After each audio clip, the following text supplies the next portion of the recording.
Uma boa noite a todos os irmãos aí. Como o Dal falou, a gente vai iniciar mais uma leitura aqui a Epístola de Paulo aos Romanos, que é desse irmão canadense Bruce Anstey, que compila, né, são vários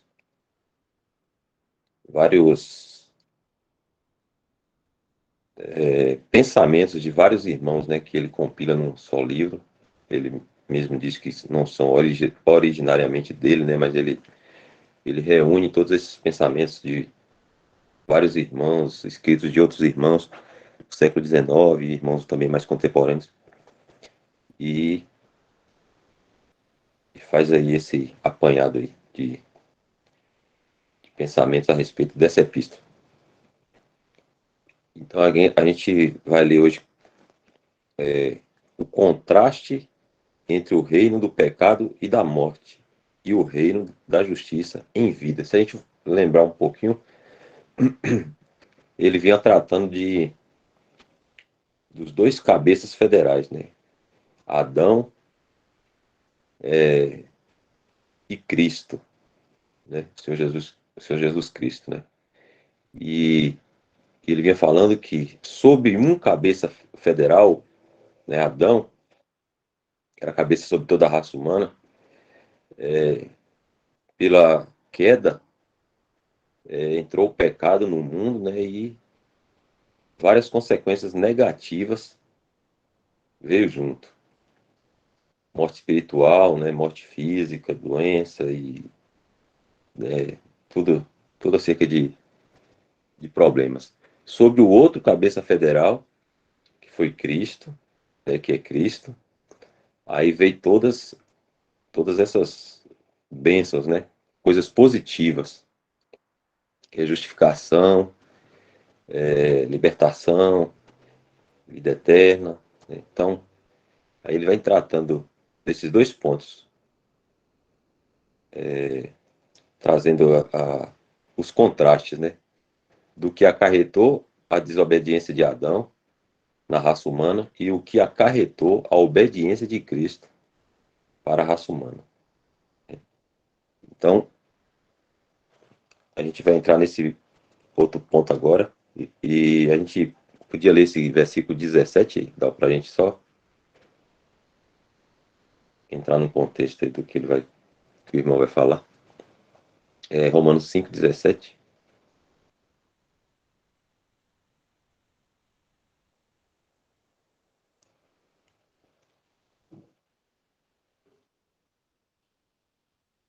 Porque se pela ofensa de um só a morte reinou por esse, caso de Adão falando aí, né? Muito mais os que recebem a abundância da graça e do dom da justiça reinarão em vida por um só, Jesus Cristo. Então, esse é o versículo-chave aí que a gente vai partir daí. Se os irmãos tiverem algum comentário, pode me interromper. Se tiver alguma pergunta também, pode sinalizar aí com a mãozinha aí. A gente para poder ver a pergunta dos irmãos. Aí qualquer coisa pode me interromper aqui.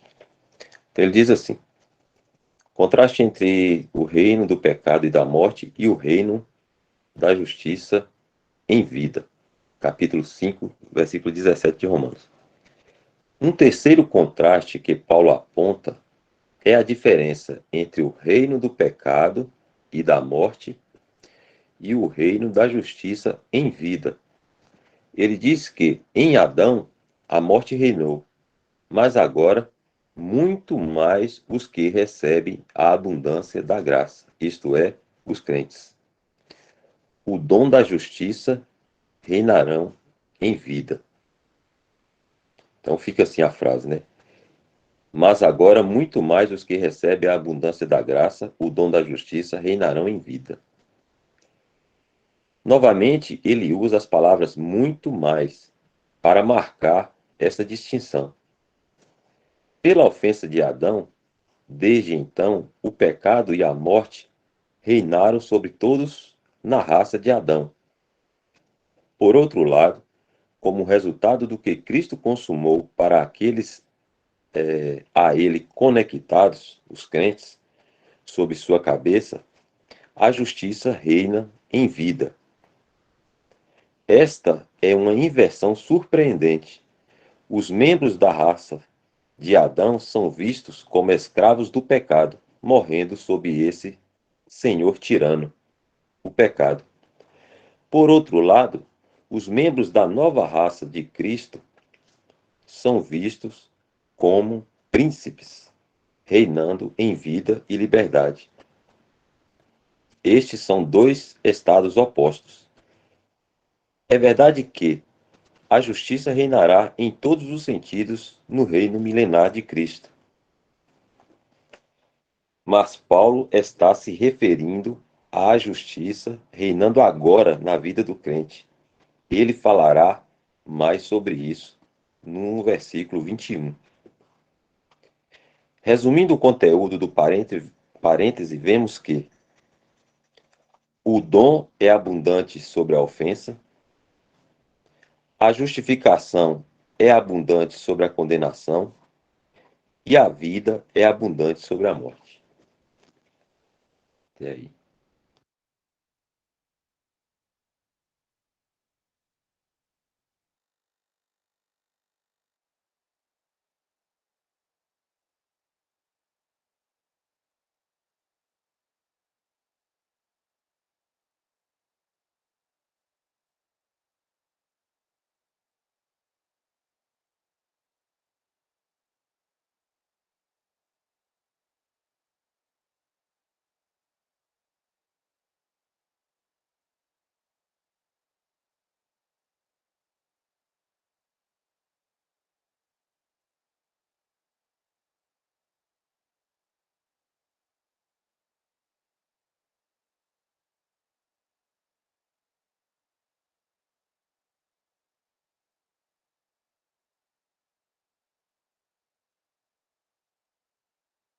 Tem um versículo em Hebreus 2,15 que eu me lembrei aqui.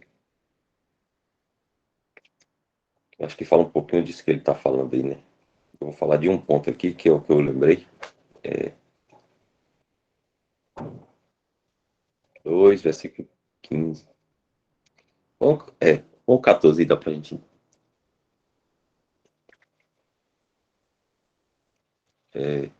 Tem como descer só um pouquinho, não, por favor?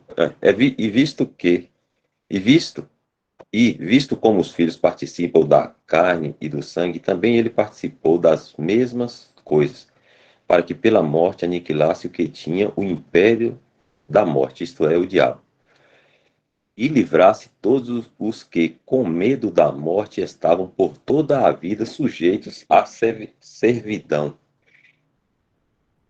Então ele fala aqui que em Adão a morte reinou.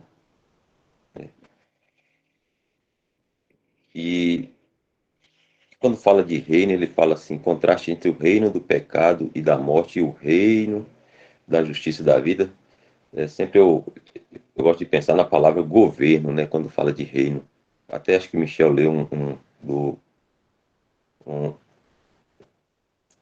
uma, um comentário do dicionário bíblico, Concise parece que chama, que fala disso, né, que acho que reino tem relação com autoridade sobre algo, né, o governo sobre algo. Então, esse reino da morte, digamos assim, ele governa, ou governou o homem, né? E governa ainda. Né? Não governa o crente mais. Mas o incrédulo, os que estão em Adão ainda, ele governa. Ou seja, o irmão Bruce aqui fala que ele é um senhor tirano, ele fala assim, esta é uma inversão surpreendente. Os membros da raça de Adão são vistos como os escravos do pecado, morrendo sob esse senhor tirano, o pecado. Então, todos que todos que ainda vivem na incredulidade, né, têm esse temor, esse terror, esse pavor da morte. É o que aprisiona eles, como está lá em Hebreus, né? são aprisionados, não são libertos, né? O crente ele está liberto disso, a morte para nós é,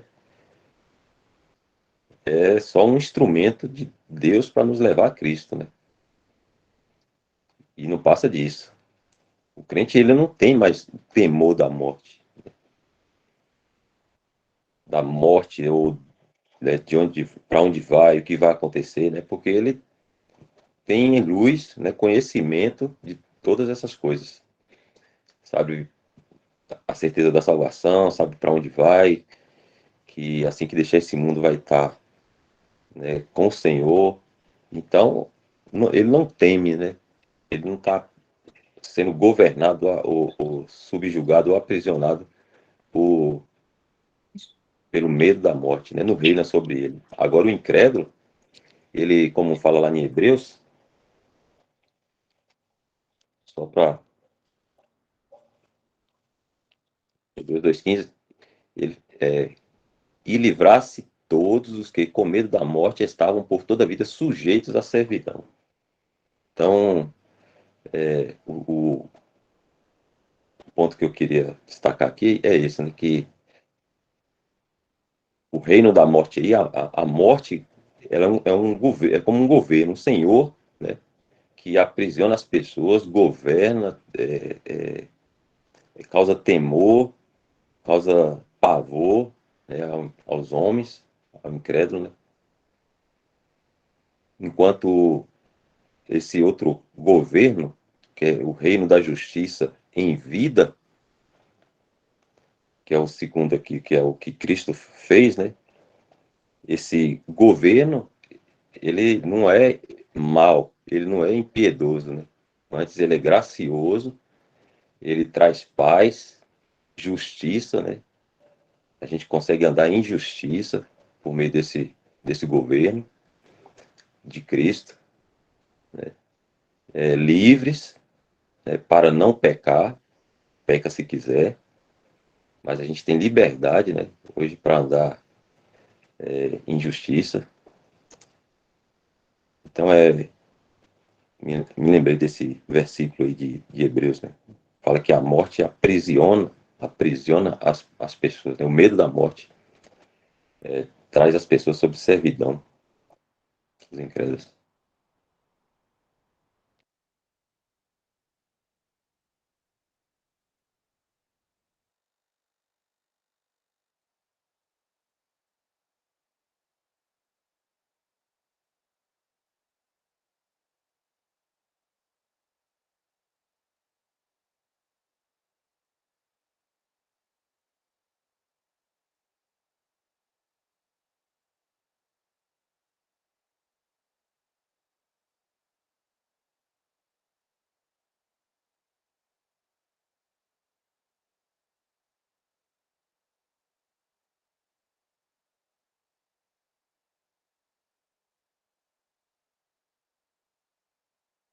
Aí tem uma pergunta aqui da irmã Malva, que ela pergunta assim: a morte passou a existir depois do pecado, certo, irmão? O irmão quer responder aí?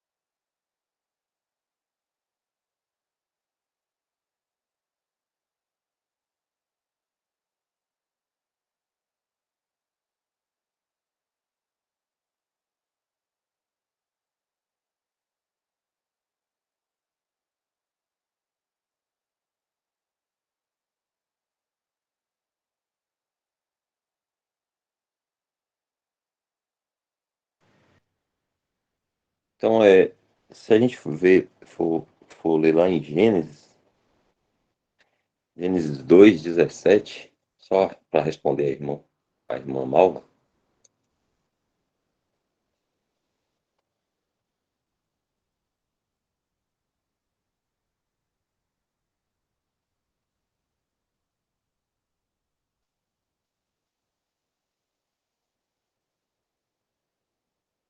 2:17.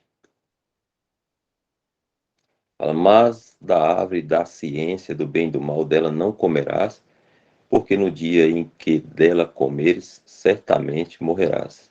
Então aí está um, um, uma, uma determinação de Deus, né? Dizendo para Adão que não deveriam comer da árvore da ciência do bem e do mal, porque no dia que eles comessem, né, eles morreriam. E a gente tem aprendido, né? Os irmãos têm, já a gente tem estudado aqui que morte tem relação com separação, né? Então a morte espiritual, morte física, morte moral, sempre é separação, tem a ver com separação. Então, quando Adão e Eva comeu, né, quando eles comeram, desobedeceram aí, eles continuaram vivos, digamos assim, fisicamente vivos, né? Eles não morreram, mas espiritualmente mortos. Então ali houve a separação espiritual, né, de Deus. Mas por conta, como a irmã está falando aí, né, justamente, por conta da desobediência, entrando no pecado, aí também o pecado ele arruinou, entrou não somente a morte física, né, na criação, mas também arruinou toda a criação, né, que a gente vê lá em Romanos, né, fala que a própria natureza geme em dores, de parto aguardando acho que a redenção. Então, com a desobediência, né, e a entrada do pecado, aí entra também na criação a morte física, né?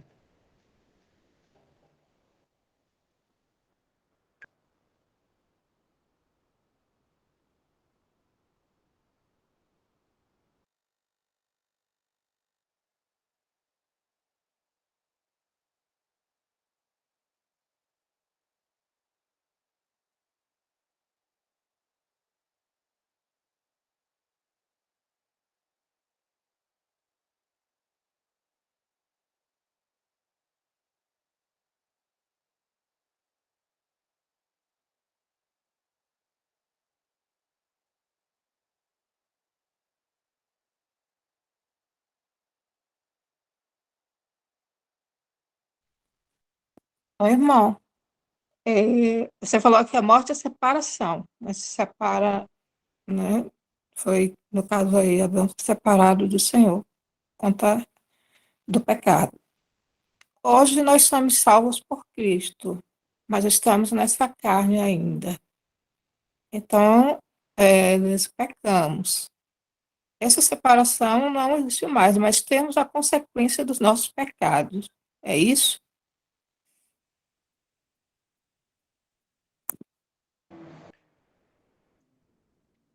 O pecado do crente, ele é tratado governamentalmente por Deus, né? Ou seja, Deus não contempla um crente pecando.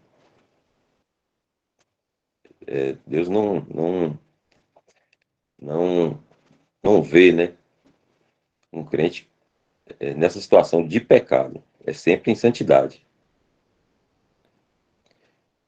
Mas, assim, se pecar, acho que até João fala isso, né? Porém, se pecar, né, aí o Senhor ele entra, né, com, digamos, o seu juízo governamental para corrigir o mal andado do crente, né, que está andando em pecado. Então vai abrir aí, a gente vai ali.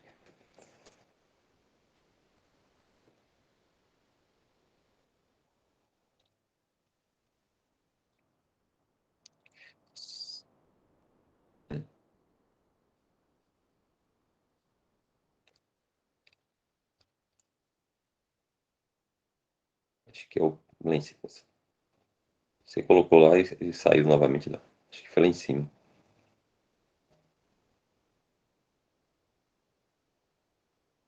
Acho que foi no 2 mesmo. Então, aí, assim, a questão da morte física, né, é tanto para o crente quanto para o incrédulo, né, porque ela é consequência da entrada do pecado, como a irmã disse lá no Éden, né.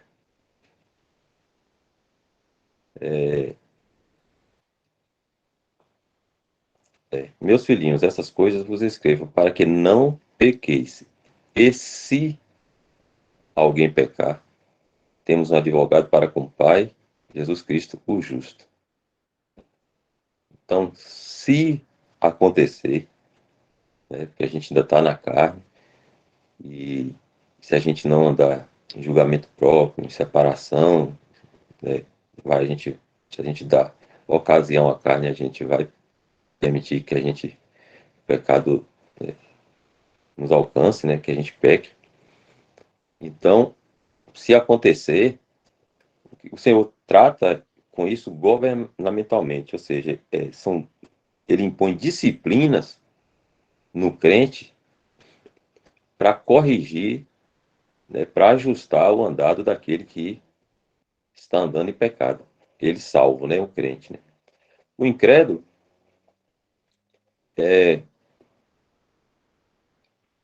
o Senhor tratará com ele no momento certo. Né? Ou seja, tem sido longânimo com o incrédulo, tem sido paciente, esperando para que ele se converta. E se porventura ele deixar esse mundo, né, sem aceitar a graça, né, salvadora que Deus está oferecendo durante esse tempo, ele, ele, ele será condenado. Né? Uma outra coisa é, Deus também pode agir no caminho do incrédulo governamentalmente, né? Para sua, talvez para despertar ele, talvez para impedir que ele faça algo, né? Deus é soberano sobre todas as coisas. Então são os caminhos inescrutáveis de Deus, né? Que a gente muitas vezes não entende. Mas, se é que eu entendi a pergunta da irmã, a morte física, né, acontece com as pessoas por conta da entrada do pecado no mundo. Né? A diferença do crente para o incrédulo é que Deus, ele pode, como um pai, né, ele pode preservar a vida do cristão aqui, pode retirar a vida do cristão aqui, né, se for da vontade dele. O cristão vai passar pela morte? Vai passar pela morte, né? Mas é diferente do incrédulo porque tem um propósito maior de Deus sobre isso, né? Os irmãos costumam dizer que o crente ele morre por três motivos. Talvez tenha outros, né? Porque, como eu falei, Deus é soberano sobre todas as coisas. Mas, assim, pelo que a Bíblia mostra, por três motivos ele é tirado desse mundo, o crente, né? Por pecado, a gente vê lá 1 Coríntios 5, né? A gente vê também, dá uma abrir aí, a gente vai ler lá.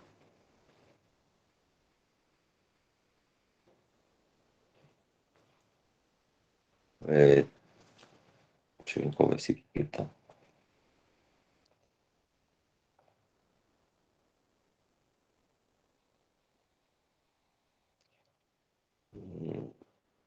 Eu passo aí agora.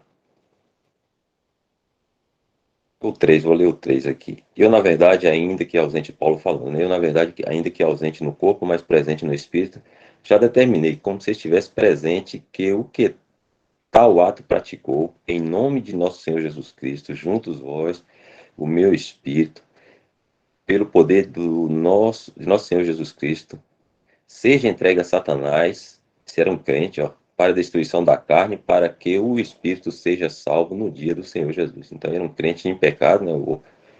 Era um fornicário, aí ele estava tendo um relacionamento com a esposa do pai, parece.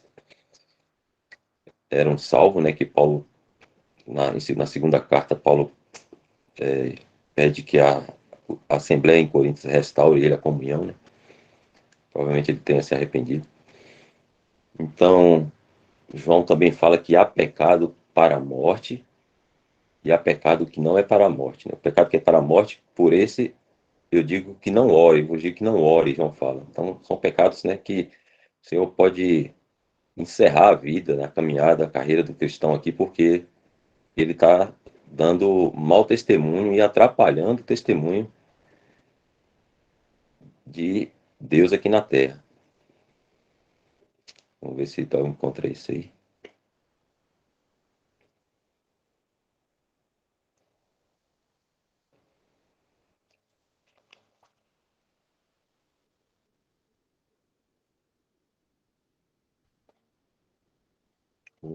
Também onde é que tá?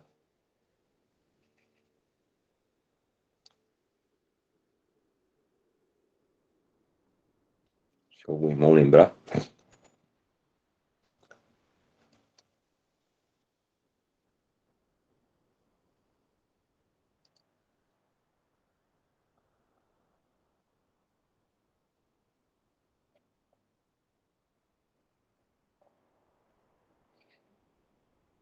Deixa eu ver se eu acho aqui, quer ver.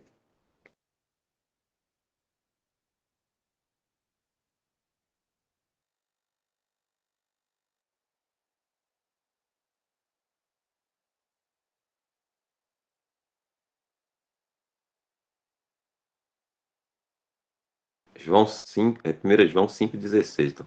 Eu achei aqui. Se alguém vir pecar seu irmão, pecado que não é para a morte, orará, e Deus dará vida àqueles que não pecarem para a morte. Há pecado para a morte, e por esse não digo que ore.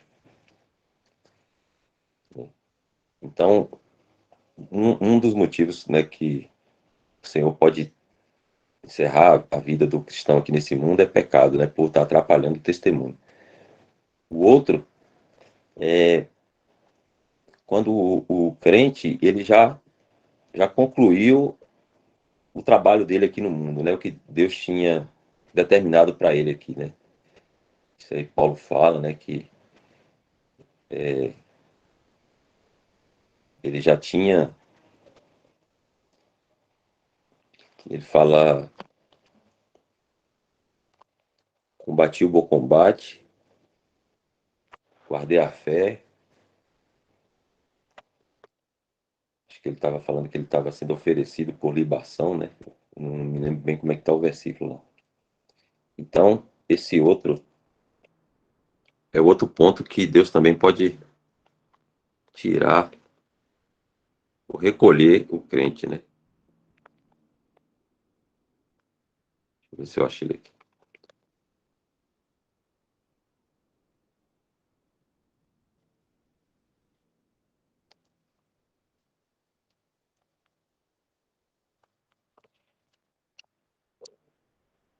Combati o bom combate, guardei a fé, acabei a carreira, guardei a fé. No 8 está como ainda. Desde agora a coroa da justiça me está guardada, a qual o Senhor justo juiz me dará naquele dia, e não somente a mim, mas também a todos os que amarem a sua vinda.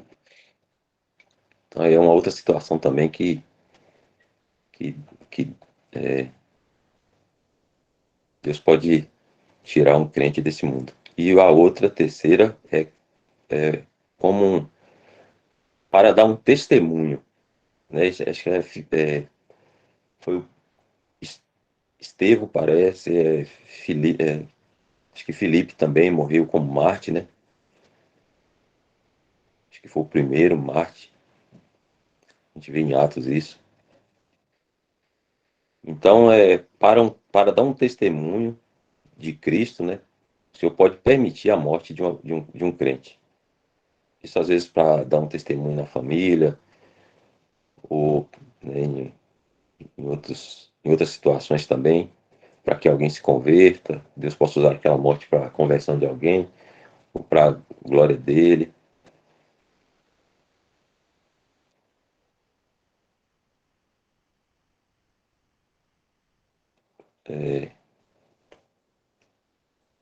E apedrejaram a Estevão, que em invocação dizia: Senhor, recebe o meu espírito. Aí e pondo-se de joelhos, clamou com grande voz: Senhor, não lhes imputes este pecado. E tendo dito isto, adormeceu. Então aí o crente ele passa pela morte também, né? Porque se o Senhor não voltar, né, tardar, né, muitos anos, né, todos iremos passar pela morte. Mas tem essas diferenças aí, né? Do crente para o incrédulo, né? O crente ele tem um propósito em sua morte, né? Específico de Deus, o tempo determinado para cada um de nós aqui, né? E o incrédulo ele está na situação, né, de morto em seus delitos e pecados e, digamos, ele já não conta com esse cuidado de Deus, assim, ou essa,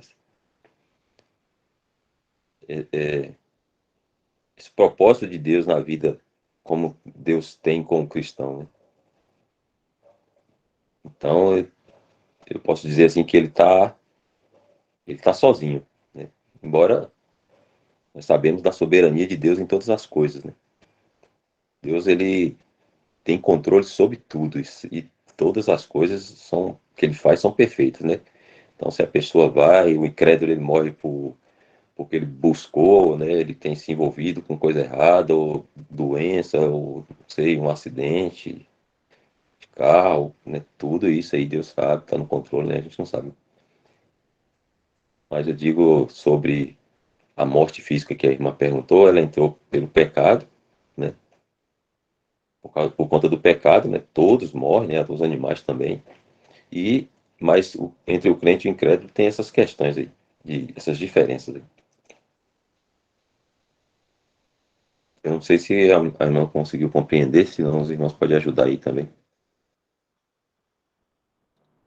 Aí fala, ó, pelo que como por um homem, Adão, entrou o pecado no mundo e pelo pecado a morte. Assim também a morte passou a todos os homens. Por isso que todos pecaram.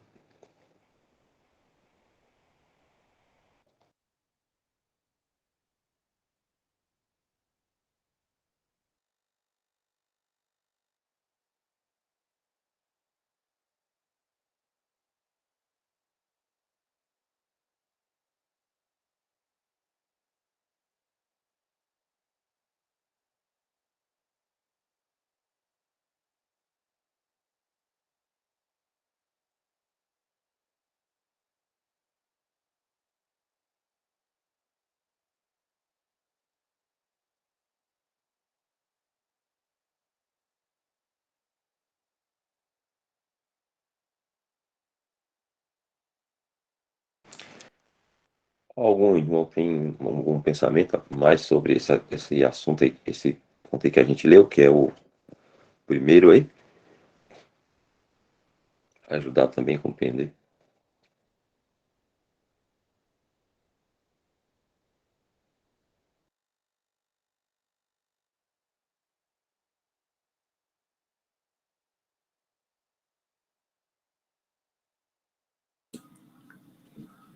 Não sei se alguma irmã ou mais algum irmão aí tem alguma dúvida a respeito do que está sendo falado, né? Acho que aqui está sendo bem colocado, né, Welton? Está falando que a morte reinou, mas agora muito mais, né? Então o irmão pega aqui falando sobre esse muito mais que Paulo coloca a respeito da graça, a justiça, né, de Deus. A abundância da graça, o dom da justiça reinarão.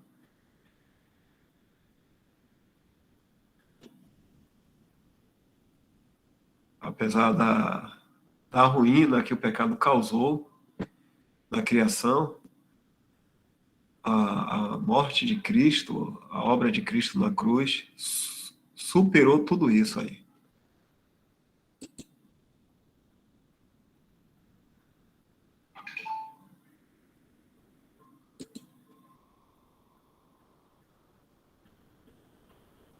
Então, para as irmãs aqui, o Elton tá bem compreendido. Meu amigo aí, colega Joel também, Fábio Brito, e aqui alguns irmãos que... Deixa eu ver o que mais aqui. Jorge Avelino também. Alguma coisa assim para se falar, irmãos?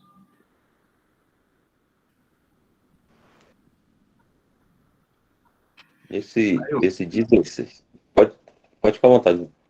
Não, eu não ia falar não, você vai deixar com você mesmo. Você... Esse 5,16, versículo lá na Bíblia de Romanos, que a gente está lendo 17, né?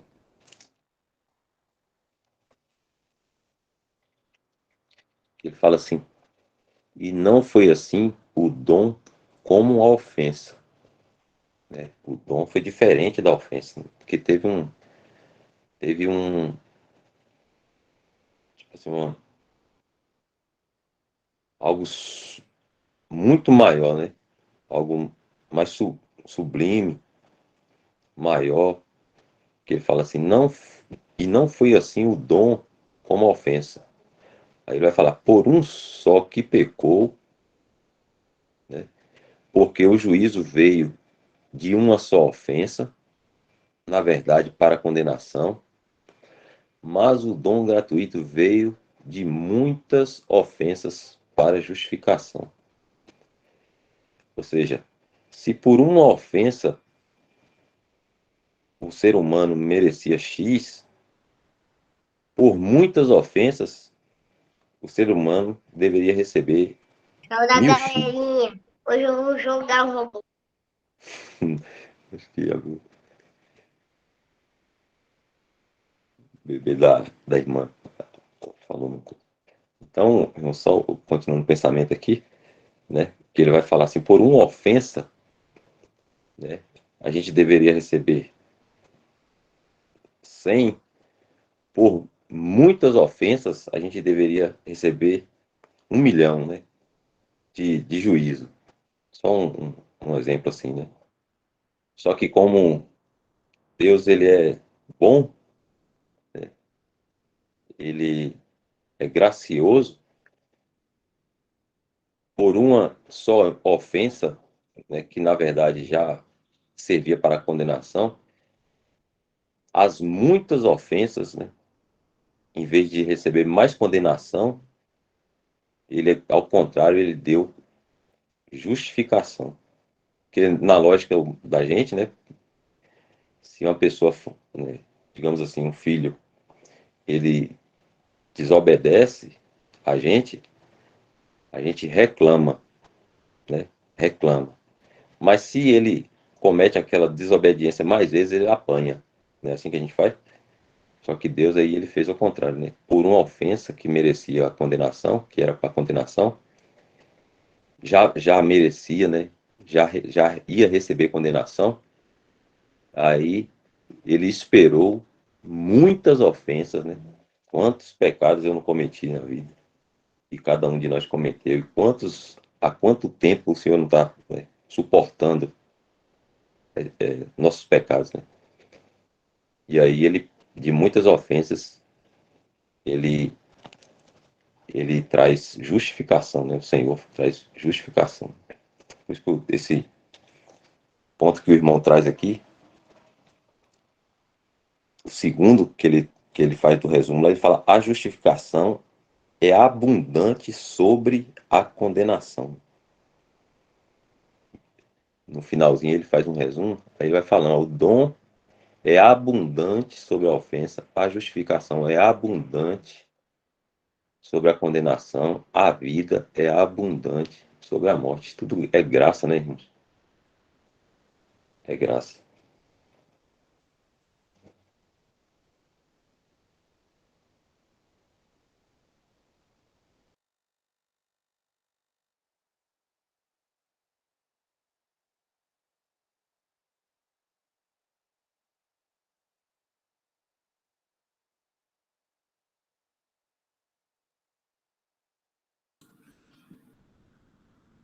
Tendo isso aí, né? Como não dizer que Deus é bom?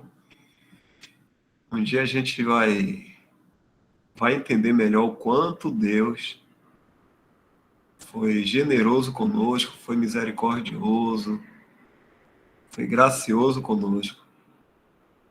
Um dia nós vamos ter a mente assim, praticamente livre de toda a confusão que o pecado causou. Nessa fraqueza estaremos assim, com um entendimento bem claro. Se agora a gente está um pouquinho entendendo, um dia a gente vai, sabe, saber de uma forma tão clara de onde nós fomos tirados. Isso vai, isso vai produzir, né, louvor tremendos, né? Louvores tremendos ao nosso Senhor e Salvador Jesus Cristo.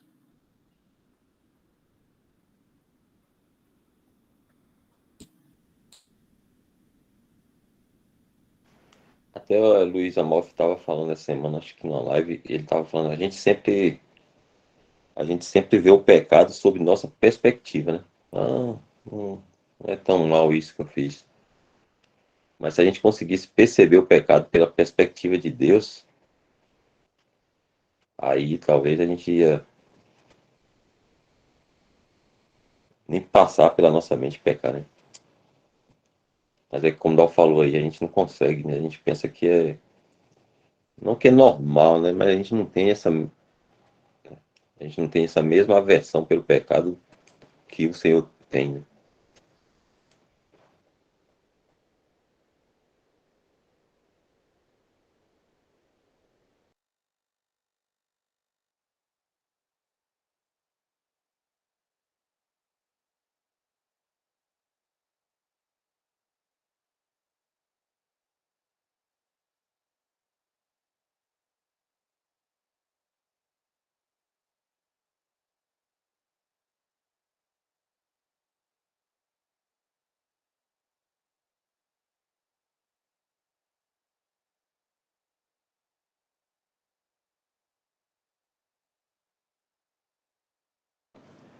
Dal, se você quiser seguir a leitura, a gente segue. Se os irmãos quiserem fazer pergunta ou fazer alguma meditação também.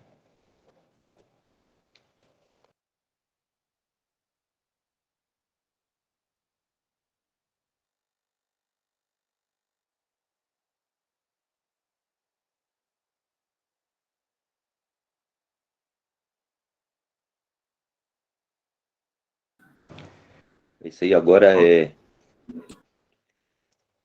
a transferência posicional do crente, de Adão a Cristo. Se a gente pudesse ler lá, 18 e 19, a gente vai meditando aqui até onde der, né? Já está quase no final. Isso, 18. Por assim como por uma só ofensa veio o juízo sobre todos os homens para condenação, assim também por um só ato de justiça veio a graça sobre todos os homens para justificação de vida. Porque, como pela desobediência de um só homem, muitos foram feitos pecadores, assim pela obediência de um Cristo, né? Muitos serão feitos justos.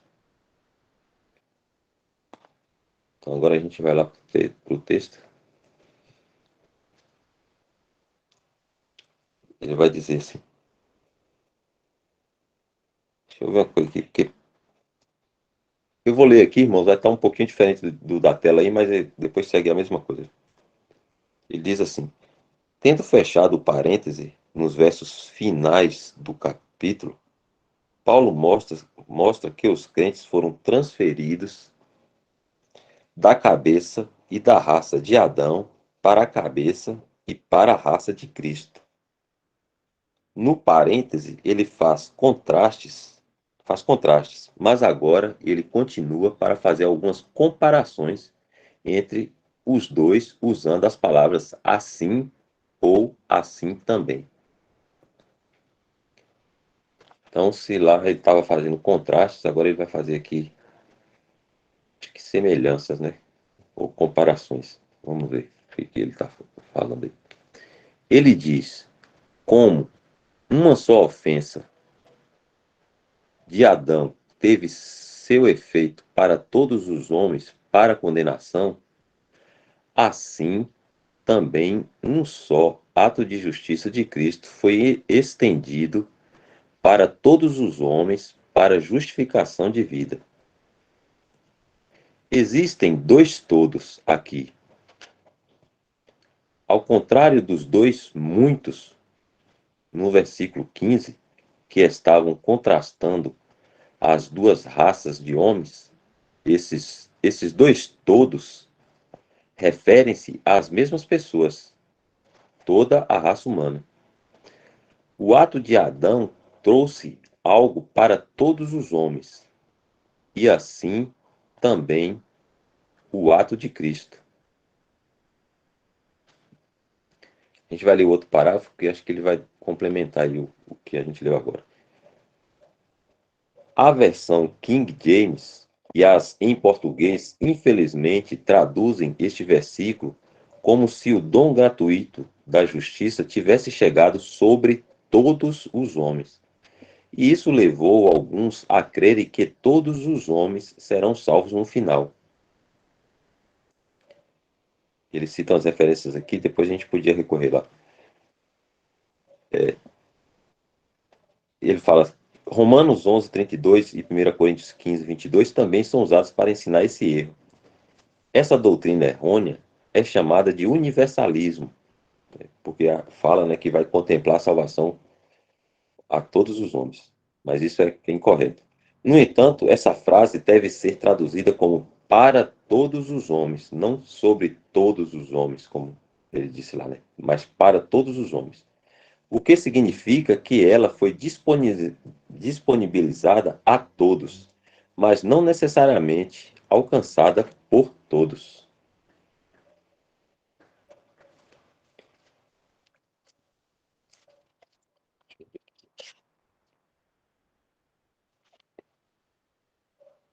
Algum irmão quer comentar alguma coisa até aí ou pode seguir? Ou também algum irmão quer perguntar sobre esse que a gente já leu?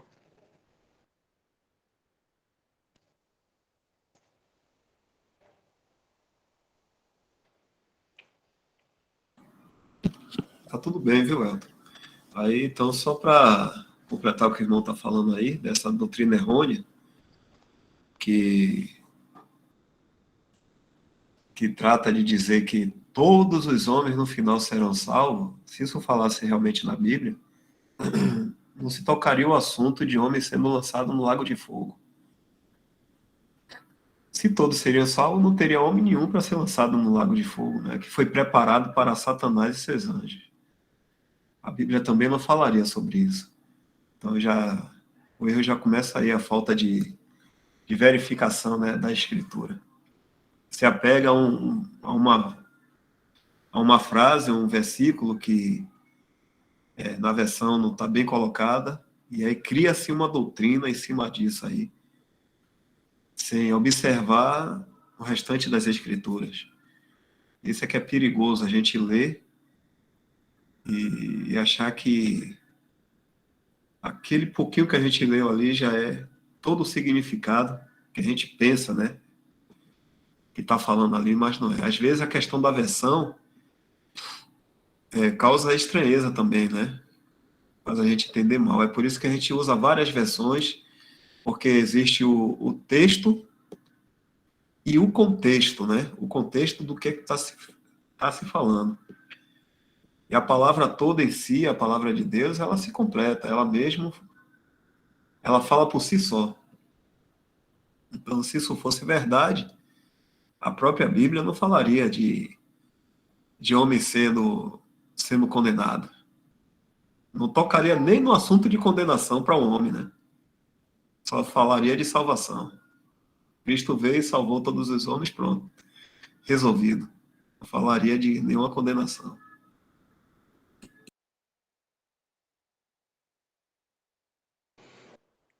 Outra coisa que sempre, como Dal falou, a Bíblia própria, né, ela vai se explicar, né, para que não haja contradição, é que se fosse verdade, não haveria tantas passagens falando de salvação por fé, né? Ou seja, se todos, né, fossem salvos no final, né, não existiria exortação para que a pessoa cresça.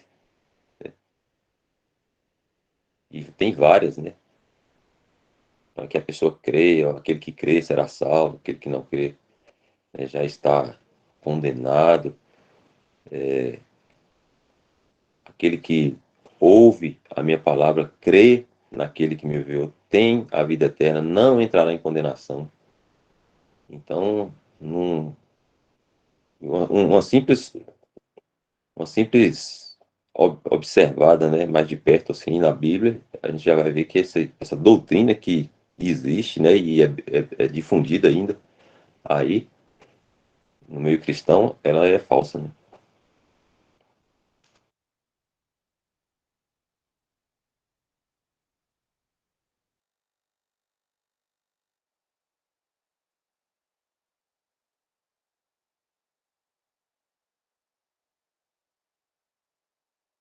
É mais um instrumento de Satanás, né, para que o homem ande, né, despreocupado quanto à eternidade, né? Ah, vou sair daqui e vai dar tudo certo no final. Satanás tem esses meios aí, com essas más doutrinas, né? São agentes de Satanás aí para enredar o homem. E aí agora a gente segue aí esse ponto aí o um só ato de justiça de que Paulo fala aqui se refere a toda a vida e morte de Cristo. O ato de justiça é a vida e morte de Cristo, como um ato contínuo de obediência. A. H. Hull disse: todos os atos, palavras e pensamentos, do princípio ao fim, foram obediência, de modo que toda a sua vida e morte são vistas como um ato contínuo de obediência. Este ato de Cristo para com a raça humana é para justificação de vida a aqueles que creem.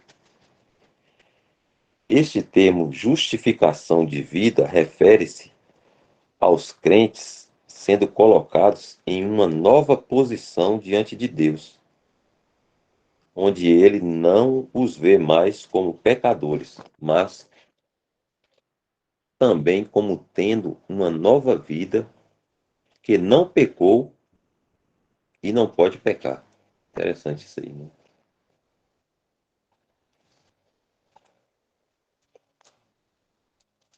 Essa é a posição que cada pessoa, né, que crê no Senhor Jesus Cristo é colocado nessa posição aí, diante de Deus, né? Como que não pecou, também como tendo uma nova vida que não pecou e não pode pecar. Na verdade, a nova vida, né, que não pecou e não pode pecar. João fala que aquele que é nascido de Deus não peca, né? Acho que é isso que ele quer dizer, né, Dal? Que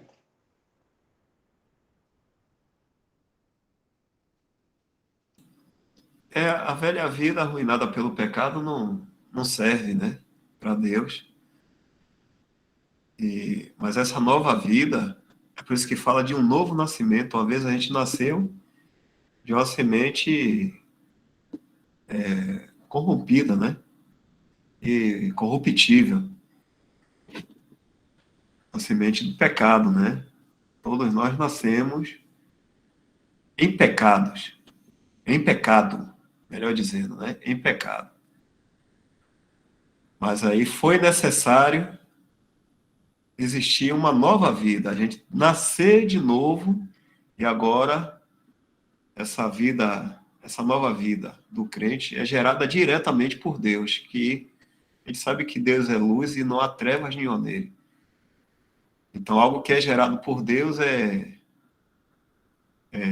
totalmente apartado, separado do mal. É por isso que se fala a palavra santo, né? Santo é separado para Deus. Então, essa nova vida aí que o crente recebe, essa nova vida que há de ser manifestada, como o irmão falou aí, ó, Deus já vê, apesar de a gente estar andando ainda aqui nesse mundo, mas como a gente já recebeu essa nova vida, Deus já está olhando a gente já futuro, né? De uma forma já perfeita, como tendo uma nova vida que não pecou e não pode pecar. Então, a velha vida que nós recebemos de Adão, é a vida pecaminosa, não serve para Deus. Isso vai ser anulado totalmente no momento que estivermos com o Senhor, né? Nessa posição, né? Com nossos corpos transformados diante dele. Essa vida, então, vai se manifestar e vai ser mostrada esse mundo aqui, né? Quando o Senhor vier. Vamos ter essa vida aí para toda a eternidade, jamais pecaremos, porque é gerado por Deus, né? Uma vida gerada de Deus. Então, não tem nenhuma ligação, nenhuma conexão com o mal.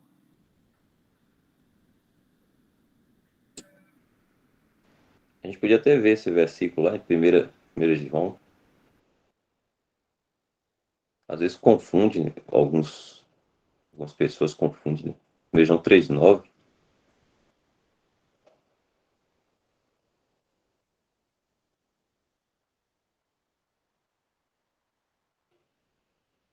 Qualquer que é nascido de Deus não comete pecado, porque a sua semente permanece nele, e não pode pecar, porque é nascido de Deus. É isso aí que nós explicamos. Essa nova vida aí, que é a vida do alto, né? A vida divina, né? Que é dada àquele que estava morto em seus delitos e pecados. Então Deus incute, né? Os irmãos costumam falar assim, incute vida na pessoa que estava morta em seus delitos e pecados. Ele recebe vida para que ele sinta, né, a condição dele de pecador e ele busque por um Salvador. Né? Então essa vida que é incutida na pessoa, essa é de Deus, ela é santa, como Dó falou aí. Né? Ela não comete pecado. Se a gente peca, é a nossa velha natureza que pecou. A nova permanece santa. Tipo, a gente tem duas naturezas, né? Então, a nova, que recebeu vida divina, ela nunca pode pecar, porque ela é a vida de Deus. Então, você, mas eu peco, ou eu pequei, foi a velha, que eu tenho também, as duas juntas aqui. Mas, assim, o que traz uma confusão é porque, às vezes, a pessoa lê, né, digamos assim, um recém-convertido, ou que não compreendeu ainda bem essa questão aí, ele lê que qualquer que é nascido de Deus não comete pecado. Aí, puxa, mas eu pequei, ou eu peco, né? Aí fica aquela confusão na cabeça, né? Então, será que eu não creio? Será que eu não sou salvo, né? Porque há essa questão aí que Bel explicou.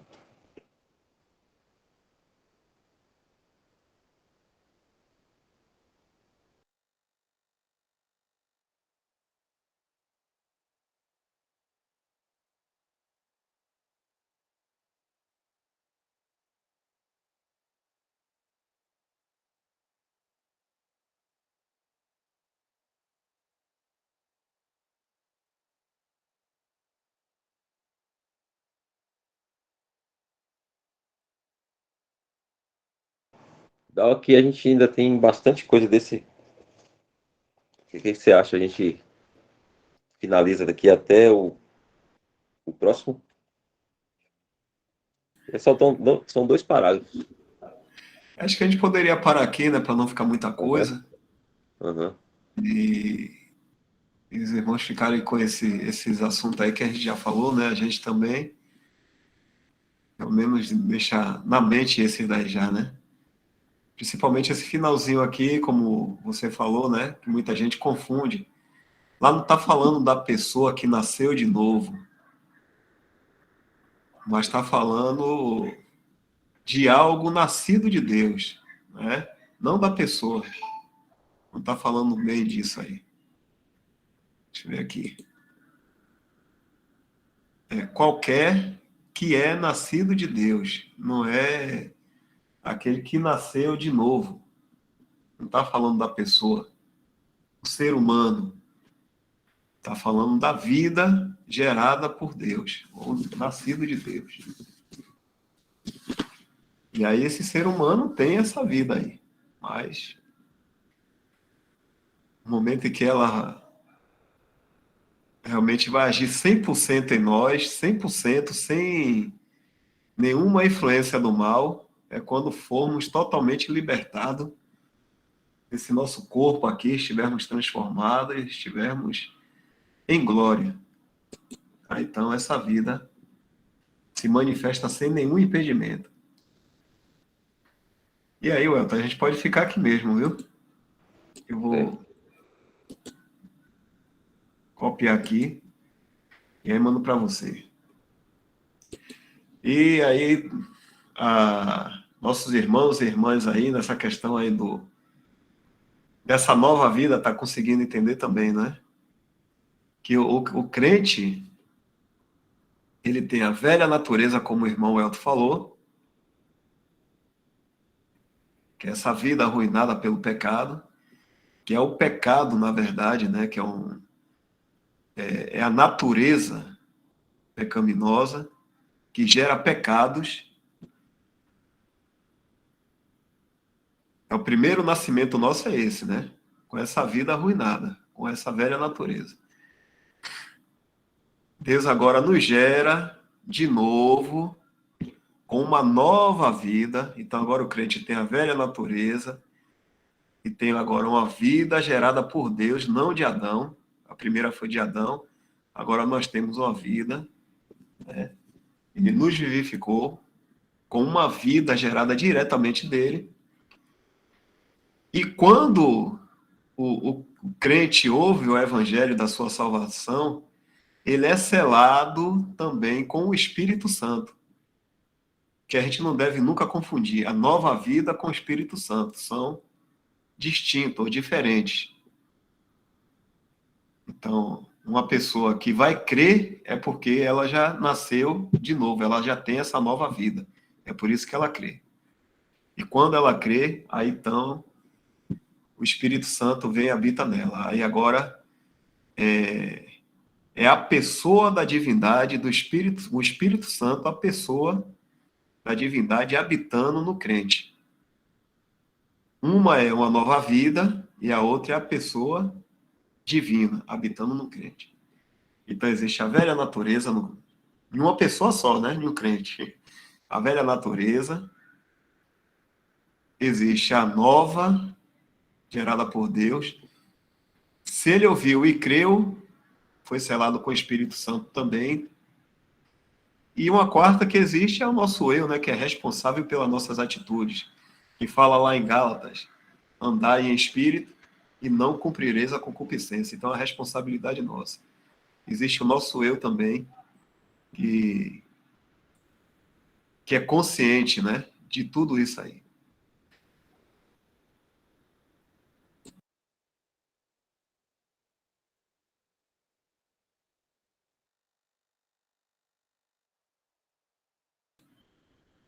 Então, Elton, vou terminar aqui a gravação. Se quiser, você já pode, se puder agradecer, viu? Certo. E a gente continua, se o senhor permitir aí, a partir desse parágrafo.